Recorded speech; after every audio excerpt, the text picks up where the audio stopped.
Today I'm going to discuss 3 powerful ways to enhance learning with science-supported tools. The first one is low-volume white noise. Many people want to know what to listen to while they try and learn. Should they have the music on? Should there be silence? Should there be binaural beats? Well, there's a really nice study doing brain imaging that shows that listening to low-volume white noise while trying to learn increases dopamine tone. What's dopamine tone? Well, dopamine is a molecule that's associated with reward. It generally makes us feel good.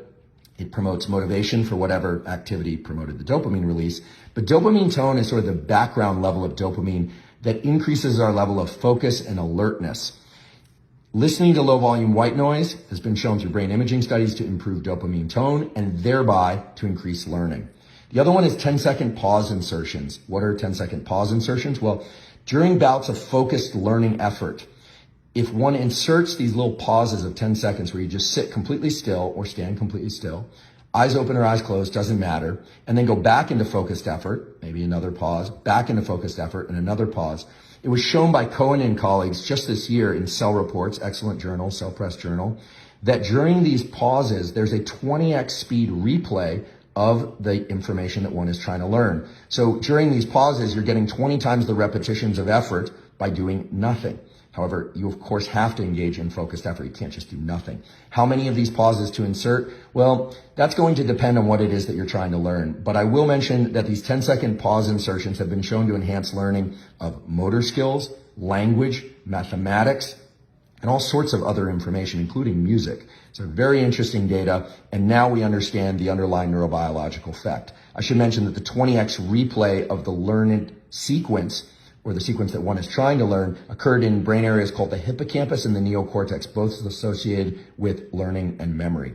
So I encourage you to explore this, and if you want a ratio of effort to 10-second pauses, you might do a 10-to-1 or a 20-to-1. So you might, for instance, do about 100 seconds of focused effort and then 10-second pause, maybe another 100 seconds, 10-second pause, or as I mentioned, you can intersperse these randomly. The other one is post-learning 20-minute NSDR, or non-sleep deep rest. Non-sleep deep rest is a term that encompasses a number of different activities, such as meditation, hypnosis, things like yoga nidra, or simply sitting there and doing nothing, or even taking a shallow nap. Cash and colleagues published also in Cell Reports last year that putting a 20-minute non-sleep deep rest protocol after an intense bout of learning can increase the encoding and the retention of that information. In other words, you learn faster and you learn better. If you'd like a protocol that you can follow, there's a zero-cost protocol at Reverie.com, which is a self-hypnosis app available for Android and Apple. It's a science-based app based on research at Stanford School of Medicine, Department of Psychiatry from my colleague David Spiegel and others.